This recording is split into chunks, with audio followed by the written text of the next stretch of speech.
بسم الله الرحمن الرحيم اللهم صل على محمد وآل محمد.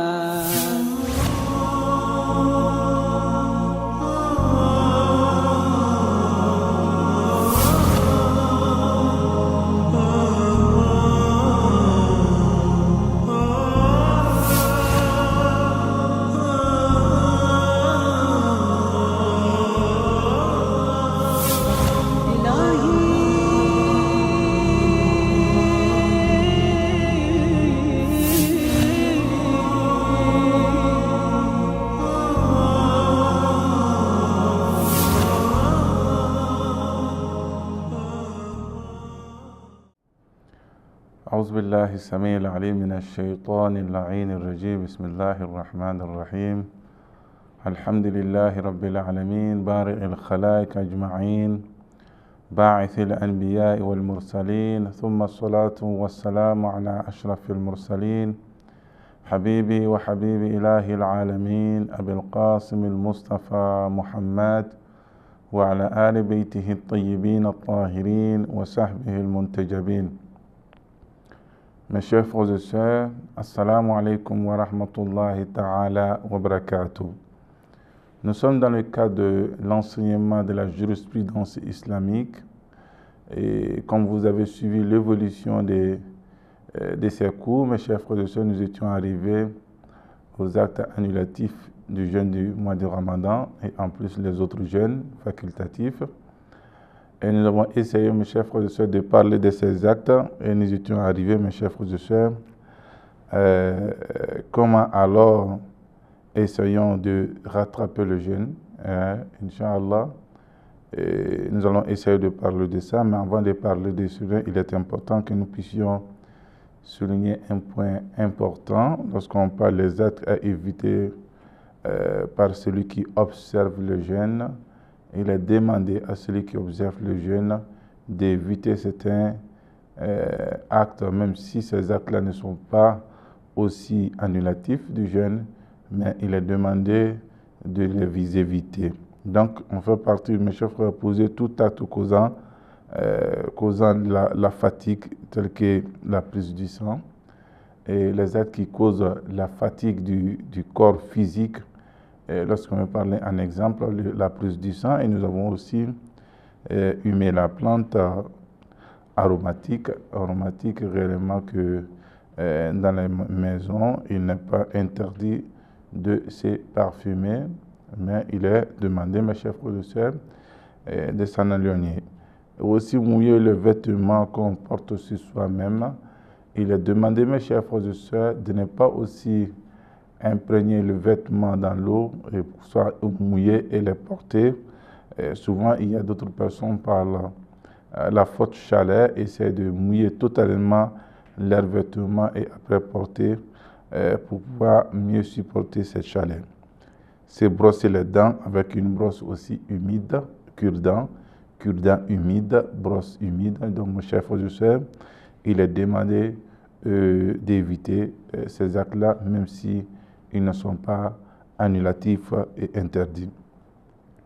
Le rattrapage et le rachat du jeûne est aussi, c'est très important. Nous avons parlé du rattrapage et le rachat de la prière. Et nous avons ici, mes chers frères et sœurs, dans ce cas précis, le rattrapage du jeûne et le jeûne de rattrapage. Si quelqu'un n'est pas en mesure de jeûner au moment opportun, c'est-à-dire que le mois de jeûne du mois de Ramadan, et il est tenu de jeûner, mes chers frères et sœurs, une autre fois.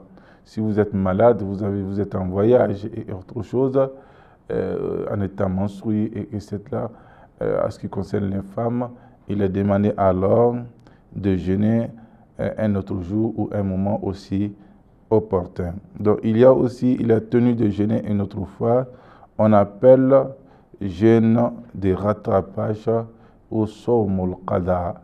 Sawmul qada, c'est le jeûne de rattrapage, mes chers frères et sœurs, et le jeûne manqué qu'on a accompli hors du temps prescrit. Le temps prescrit peut être le mois de Ramadan. Le soir, on a essayé, mes chers frères et sœurs, de faire une promesse de jeûner pendant ces jours ou les jours quelconques, un jour précis. Dans ce cas-là, mes chers frères et sœurs, on est obligé de jeûner pendant ces jours. Donc, en réalité, mes chers frères et sœurs, dans ce cas précis, et on est demandé de jeûner dans le temps qui ne sont pas prescrits pour ce jeûne-là. Alors, nous avons aussi le jeûne d'expiation. Le jeûne d'expiation, il est aussi très important dans le jeûne. Lorsqu'on parle du jeûne d'expiation, il y a certains actes que lorsque le jeûneur pose ses actes pendant qu'il est en jeûne, alors son jeûne s'annule, devient annulé, et en plus de cela, il est obligé de se conformer à certains actes comme des actes d'expiation, afin que Dieu puisse réellement pardonner ses péchés. Donc, mes chers frères et sœurs, dans ce cas précis, l'expiation est la peine à subir pour avoir été cause de l'annulation d'un jeûne déterminé et qui consiste, mes chers frères et sœurs, un jeûne bien déterminé, le jeûne du mois de Ramadan, qui consiste à franchir un esclave, ou aussi jeûner 2 mois, donc 30 et un premier jour consécutif et le reste du jour au choix. Donc, mes chers frères et sœurs, voilà les actes qui nous sont demandés lorsque, de façon volontaire, on essaie de rompre le jeûne sans aussi un prétexte aussi valable. Donner à manger à 60 pauvres ou à chacun d'eux une qualité de nourriture déterminée qu'on appelle mode. Donc, mes chers frères et sœurs, il est tout à fait clair que lorsqu'on parle de jeûne d'expiation, c'est dans ce cas précis. Et celui qui est dans l'obligation de faire acte expiatoire doit nécessairement choisir l'une des 3 options que nous venons de citer, soit qu'il y a en plus d'esclaves, un esclave, parce que le premier lieu, il doit commencer d'abord par les esclaves, puisque nous n'avons pas d'esclaves, donc il laisse les 2 choix. Et le fait de donner à manger 60 pauvres, ou aussi, mes chers frères et sœurs, et si nous avons essayé de voir aussi de jeûner 2 mois successifs, etc. Donc, en réalité, lorsque vous regardez ces points, nous pouvons les faire. Peut-être que si par manque d'argent, on ne peut pas donner, on choisit le jeûne. Et par là, si nous sommes malades encore de plus, donc on choisit ce qu'on a pu donner aux jeunes, aux pauvres, pour qu'Allah subhanahu wa ta'ala puisse expier nos péchés. C'est dans ce cas précis. Et si nous sommes aussi très pauvres, Allah subhanahu wa ta'ala nous allège encore de plus la sentence et il nous demande encore de plus, soit on demande directement le pardon d'Allah subhanahu wa ta'ala, car il est pardonné.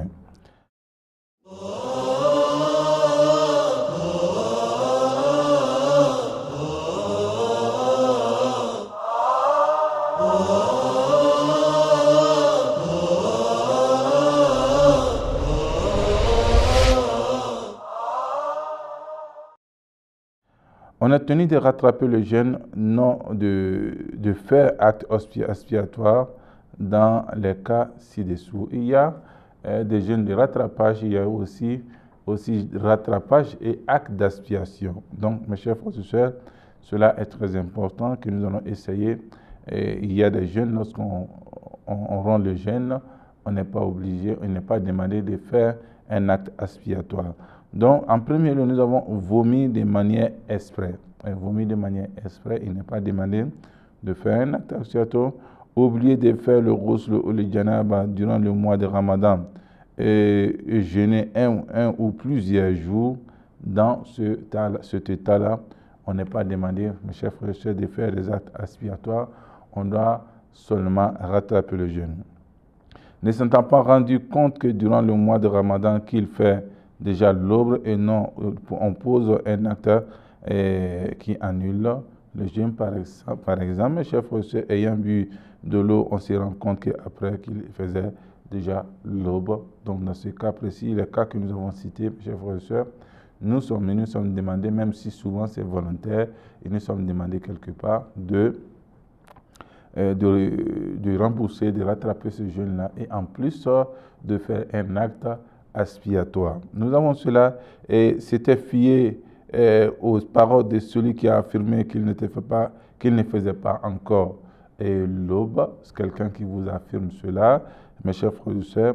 On pose un acte qui cause l'annulation du jeûne, puisqu'on se rend compte que ce n'était pas, bien sûr, le cas, mes chers frères et sœurs. Donc, il est demandé de seulement rattraper le jeûne, pas aussi faire les actes expiatoires. Si de sa propre volonté, le jeûneur, et on ne s'acquitte pas du jeûne du mois de Ramadan, où on les rend, et on est dans l'obligation de faire un acte expiatoire, en plus de rattraper le jeûne qui a été rompu. Mes chers frères et sœurs, il est demandé si, en dehors de ces actes-là, on arrive à rompre le jeûne pendant le mois de Ramadan, il est demandé une fois de plus de jeûner, de choisir parmi ces actes expiatoires, de plus en plus de cela, le jour que nous avons rompu le jeûne, de rattraper aussi ce jour. Je crois que dans ce cas précis, tout a été très clair. Et il y a des dispositions relatives au rachat du jeûne, mes chers frères et sœurs, et nous allons essayer de vous parler de ces dispositions si le Seigneur nous accorde aussi de temps. Il n'est pas nécessaire de rattraper aussi le jeûne et manquer. L'essentiel est plutôt de rattraper avant le mois de Ramadan prochain par précaution obligatoire. Et si le mois de Ramadan passé, vous avez eu réellement des jeûnes à rattraper, donc en réalité, avant le mois prochain, l'année prochaine, il faudrait faire beaucoup attention de pouvoir rembourser ces jeûnes avant le mois de Ramadan, un nouveau mois de Ramadan. Étant tenu de rattraper le jeûne plusieurs mois, Ramadan, il n'y a aucun défaut à commencer par lequel, dans le mois on choisira, si on sera, on choisira, mais si le temps du rattrapage du jeûne du dernier mois, Ramadan est réduit, mes chers frères et sœurs, de sorte qu'on a par exemple une dette de 10 jours liée au jeûne du mois de Ramadan dernier, alors qu'il y a seulement 10 jours d'espace, mes chers frères et sœurs. Donc, il est demandé automatiquement de rembourser ou de rattraper ce jeûne jusqu'au mois de Ramadan prochain et on est tenu obligatoirement de s'acquitter d'abord de ces 10 jours. C'est ce qui est le plus important que nous devons retenir concernant lorsqu'il s'agit de 10 jours. Mais lorsqu'il s'agit encore de plus, mes chers frères et sœurs, nous ne sommes pas aussi condamnés de le faire. Nul ne doit renoncer à s'acquitter de l'acte expiatoire, quoi qu'il ne soit nécessaire de s'en acquitter aussi. Mes chers frères et sœurs, l'acte expiatoire, on ne peut pas s'acquitter réellement de ça et se débarrasser aussi de ça. Mes chers frères et sœurs, il faut forcément le faire. Et si on n'a pas les moyens, jusqu'au dernier degré, mes chers frères et sœurs, on ne fait que demander le pardon d'Allah subhanahu wa ta'ala.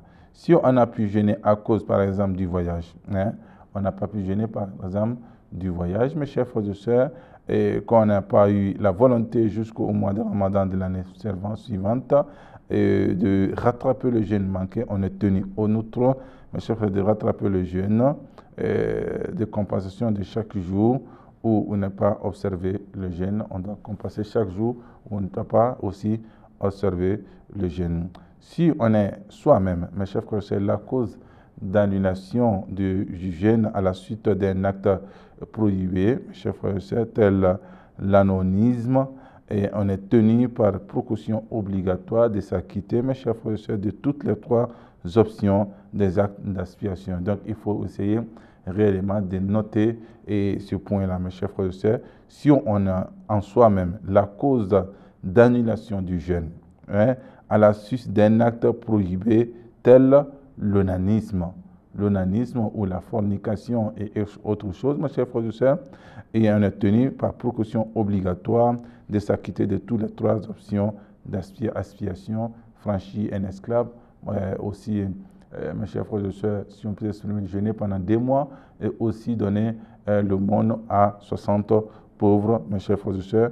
Donc, dans ce cas précis, l'enfranchissement d'un esclave, le jeûne de 2 mois consécutifs, ainsi que le don de nourriture de 60 pauvres. Si on ne peut pas s'acquitter de toutes ces options, on choisit alors l'option dont on a mesure de s'acquitter.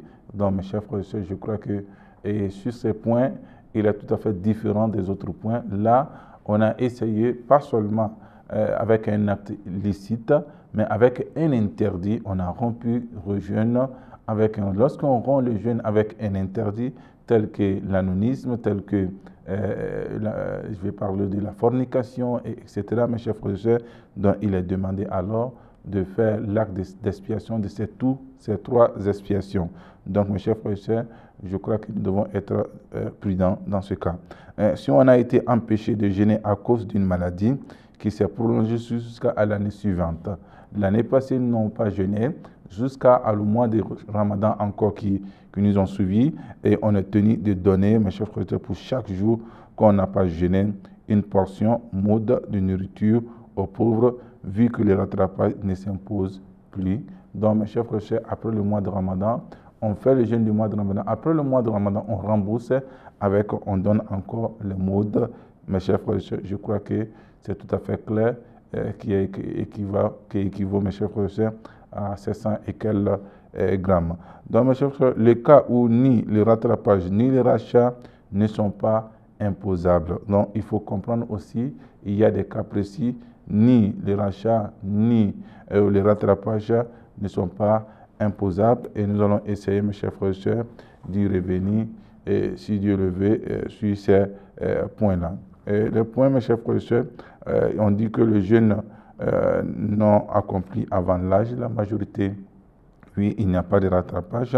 Le jeûne lié à la période de la mécréance, c'est-à-dire menstrues, mes chers frères et sœurs, il n'y a pas de mécréance pour une personne nouvellement convertie à l'islam à l'âge de mécréance. Quand il était en mécréance, la période de mécréance, non, les gens ne doivent pas être rattrapés, mes chers frères et sœurs, cela est tout à fait clair. Mais nous avons aussi celui qui, à cause de son âge avancé, ne peut observer le jeûne pendant ni après ni avant le mois de Ramadan, ni pendant le mois de Ramadan, est tenu de donner aux pauvres une quantité bien définie de nourriture pour compenser les jours manqués, mes chers frères et sœurs, et s'il lui est difficile de jeûner. Donc, mes chers frères et sœurs, c'est tout à fait clair lorsqu'on parle effectivement de ces points.